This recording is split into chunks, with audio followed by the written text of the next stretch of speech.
ఫిబ్రవరి 28, 2026 America Israel fighter jets Iran మీద విరుచుకుపడిన రోజు.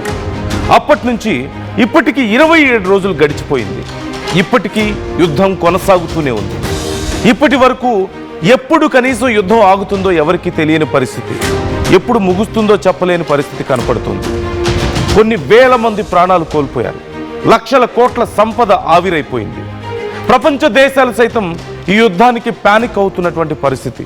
తీవ్రమైనటువంటి ఆయిల్, గ్యాస్ కొరత ప్రపంచ దేశాలను అల్లాడిస్తోంది.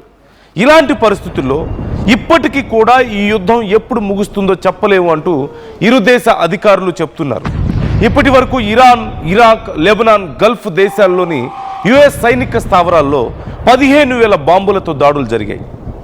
యుద్ధ ప్రభావిత ప్రాంతాల్లో మొత్తం 2,950 మంది ప్రాణాలు కోల్పోయారు. అమెరికా, ఇజ్రాయెల్ దాడులతో ఇరాన్లో 1,550 మంది ఇప్పటి వరకు మృతి చెందితే 18,570 మందికి పైగా తీవ్ర గాయాలైనట్లుగా తెలుస్తోంది.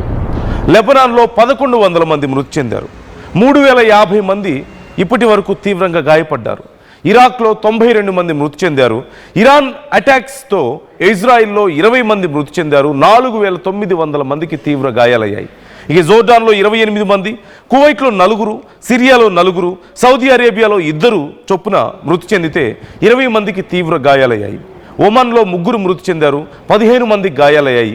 యుఎస్ మిలిటరీ బేస్లో 13 మంది మృతి చెందితే 200 మందికి తీవ్ర గాయాలయ్యాయి. యుఏఈలో 10 మంది మృతి చెందారు. 165 మందికి గాయాలయ్యాయి. బహ్రెయిన్లో 3 ఇప్పటి వరకు మృతి చెందారు. అలాగే అమెరికాకు యుద్ధం వల్ల చాలా తీవ్రమైనటువంటి నష్టం చోటు చేసుకుంది. ప్రపంచ దేశాలన్నీ నష్టపోయాయి. అఫ్కోర్స్ అమెరికా, ఇజ్రాయెల్, ఇరాన్ మరింత తీవ్రమైనటువంటి ఆర్థిక సంక్షోభంలోకి నెట్టివేయబడుతున్నటువంటి పరిస్థితులు కనపడుతున్నాయి. ఇప్పటి వరకు అమెరికాకు జరిగినటువంటి నష్టం మన కరెన్సీలో 5 లక్షల కోట్లు, ఇక ఇజ్రాయెల్కు 1,50,000 కోట్లకు పైగా ఖర్చు అయినట్లుగా తెలుస్తోంది. తక్కువ ఖర్చుతో శత్రువులకు భారీ నష్టం కలిగిస్తున్నామని చెప్పుకుంటున్నటువంటి ఇరాన్ కూడా తీవ్రంగా నష్టపోయినట్లుగా తెలుస్తోంది. అమెరికా వెనక్కి తగ్గిన ఇరాన్ మాత్రం సై అంటే సై అంటూ యుద్ధంలోకి దూకుతోంది. ట్రంప్ యుద్ధం స్టార్ట్ చేశారు, ఫైనల్ పంచ్ నేనిస్తానంటూ, వార్ ముగిస్తానంటూ మోస్తఫా ఖమేనీ ఐఆర్జీసీ శపథం చేసినటువంటి పరిస్థితి మనకు కనపడుతుంది.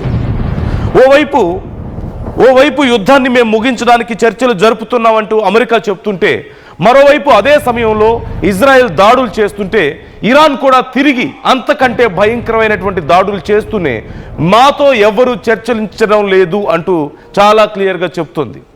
మరోవైపు ఇరాన్లో ఉన్నటువంటి న్యూక్లియర్ స్థావరాల మీద సైతం అమెరికా దాడులు చేసే అవకాశం ఉంది అంటూ రష్యా హెచ్చరిస్తే, ఇప్పటికే ఖతార్లో న్యూక్లియర్ రేడియేషన్ వచ్చే అవకాశం ఉంది, జాగ్రత్తగా ఉండండి అంటూ గైడ్ లైన్స్ కూడా జారీ చేసినటువంటి పరిస్థితి కనపడుతుంది. అంటే అతి త్వరలో న్యూక్లియర్ వార్ఫేర్ని మనం చూడబోతున్నామా అనే ప్రశ్న ఇక్కడ ఉత్పన్నం అవుతుంది. ఒక్కసారి నేను మీకు మరింత క్లియర్గా ఏ ఏ దేశాలు యుద్ధాల్లో పాల్గొన్నాయో చూపించబోతున్నాను. దానికంటే ముందుగా ప్రస్తుతం అక్కడ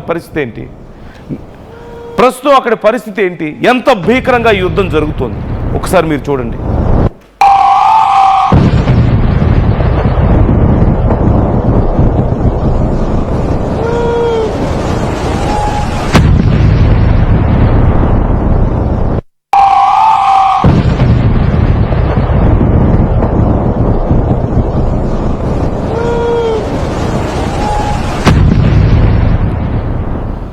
సో పరిస్థితి ఎంత భయంకరంగా ఉందో మీరు చూస్తున్నారు.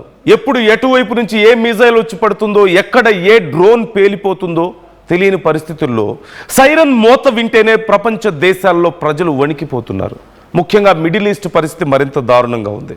ఒకసారి నేను యుద్ధంలో పాల్గొన్నటువంటి దేశాలు ఎవరి మీద ఎవరెవరు దాడులు చేశారు అనేది క్లియర్గా నేను మీకు చూపించబోతున్నాను. Just take a look. ఒకసారి మీరు చూడొచ్చు, ఇక్కడ అన్ని దేశాలు ఉన్నాయి. ముందుగా ఇరాన్ వైపు నుంచి నేను మీకు చూపించే ప్రయత్నం చేస్తున్నాను. ఇదిగో ఇక్కడ రెడ్ కలర్లో మీకు కనిపిస్తోంది ఇరాన్ నుంచి డైరెక్ట్గా ఇజ్రాయెల్ మీదకి ఈ దాడులు జరుగుతుండని మనం చూస్తున్నాం. అలాగే ఇరాన్ నుంచి సౌదీ, ఆల్మోస్ట్ ఇక్కడ ఉన్న అన్ని దేశాల మీద ఇరాన్ దాడి చేస్తూ వస్తుంది. ముందుగా ఇజ్రాయెల్, ఆ తర్వాత అక్కడి నుంచి సౌదీ, అక్కడి నుంచి మళ్ళీ కువైట్, అలాగే ఇక్కడి నుంచి బహ్రెయిన్ వరుసగా మనకు కనిపిస్తున్నాయి. అట్ ది సేమ్ టైం ఇదిగో ఇజ్రాయిల్, యమన్ నుంచి ఇజ్రాయెల్ మీద దాడులు జరుగుతూ ఉండడాన్ని మనం చూస్తున్నాం. ఇరాన్కి మద్దతుగా అక్కడి నుంచి దాడులు ఇటు కొనసాగుతున్నాయి. మరోవైపు ఇరాన్ నుంచి ఒమన్, అలాగే ఇదిగో లెబనాన్ కూడా ఇరాన్కి మద్దతుగా ఇజ్రాయెల్ మీద దాడులు జరపడాన్ని మనం చూసాం. ఇక ముఖ్యంగా చాలా తీవ్రమైనటువంటి నష్టాన్ని ఫేస్ చేసినటువంటి దేశం ఇది సౌదీ. అలాగే ఇటు కువైట్లో కూడా చాలా తీవ్ర నష్టం జరిగింది. బహ్రెయిన్, ఖతార్, యుఏఈ, ఒమన్ ఇవన్నీ కూడా ఇరాన్కి అతి దగ్గరగా ఉన్నటువంటి ప్రాంతాలు. సింపుల్గా ఇప్పుడు యుఎస్ ఒకవేళ మా మీద గనక దాడులు చేస్తే, మరింత దాడులు చేసి మా న్యూక్లియర్ స్టోర్స్ని గనక దెబ్బతీసినా, మా మీద ఇంకేమైనా తీవ్రమైనటువంటి ఆయుధాలని ప్రయోగించినా, మా దేశాన్ని ఆక్యుపై చేసుకునే ప్రయత్నం చేసినా సరే మేము ఇదిగో ఈ దేశాల మొత్తాన్ని నాశనం చేస్తామంటూ ఒక పక్క ఇరాన్ ప్రకటన చేస్తూ వస్తుంది. ఎందుకు?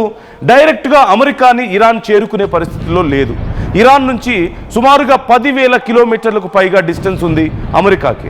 ఇలాంటి పరిస్థితుల్లో ఇరాన్ దగ్గర ఉన్నటువంటి మిజైల్స్ డైరెక్ట్గా అమెరికాని చేరుకునే పరిస్థితి లేదు కాబట్టి పక్కనే ఉన్నటువంటి ఆ మిత్ర దేశాల మీద నేను దాడి చేస్తాను అని చెప్పి ఇరాన్ ఒక ప్రకటన చేసింది. సో ఈ నేపథ్యంలో వరుసగా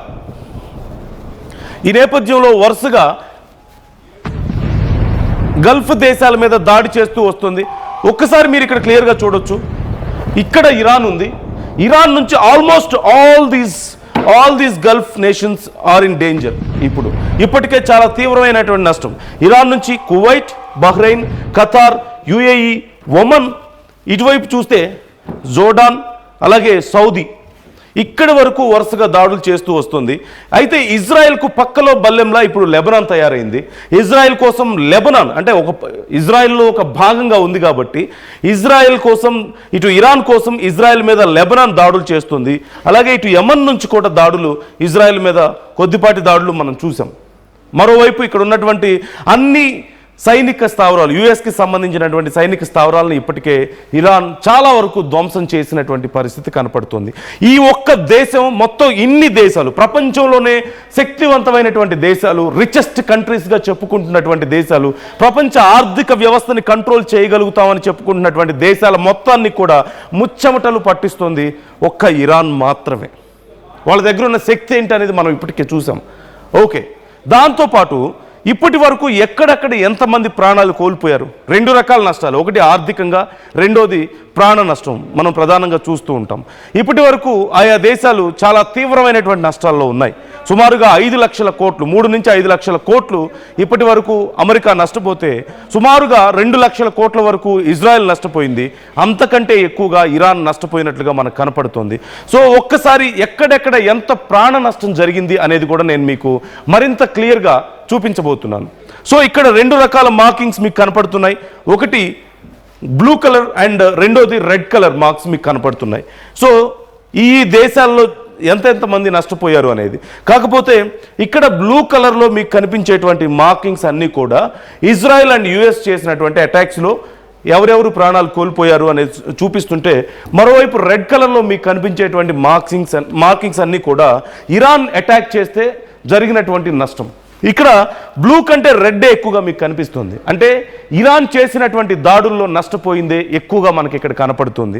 అమెరికా, ఇజ్రాయెల్ చేసినటువంటి దాడుల్లో ఈ ఒక్క దేశం మీదే ఎక్కువగా దాడులు జరిగాయి.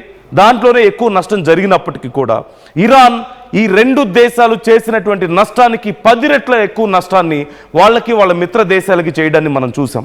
సో ఒకసారి ఏ దేశంలో ఎంత నష్టం జరిగింది అనేది ఒకసారి నేను మీకు చూపించే ప్రయత్నం చేస్తున్నాను. ఇది మార్చి 25 7:30కి వచ్చినటువంటి స్టాటిస్టిక్స్ ఆధారంగా, అంటే నిన్నటితో వచ్చినటువంటి స్టాటిస్టిక్స్ బేస్ చేసుకుని నేను మీకు కౌంట్ చూపిస్తున్నాను. సో ముందుగా ఇరాన్తోనే మొదలు పెడదాం. ఒకసారి ఇరాన్లో చూస్తే ఇప్పటి వరకు యుఎస్, ఇజ్రాయెల్ చేసినటువంటి దాడుల వల్ల ఇరాన్లో ప్రాణాలు కోల్పోయిన వాళ్ళ సంఖ్య 1500 మంది, 18,551 మంది ఇప్పటి వరకు ఇంజ్యూర్డ్ అయినట్లుగా తెలుస్తోంది. 1500 మంది ప్రాణాలు కోల్పోతే 18,551 మంది, 18,551 ఇంజ్యూర్డ్, గాయపడ్డ వాళ్ళ సంఖ్య ఇది. ఇక అలాగే ఇక్కడ మనం చూస్తున్నాం ఇరాక్లో కూడా ఈ దాడుల్లో 82 మంది ప్రాణాలు కోల్పోయినట్లుగా మనకి సమాచారం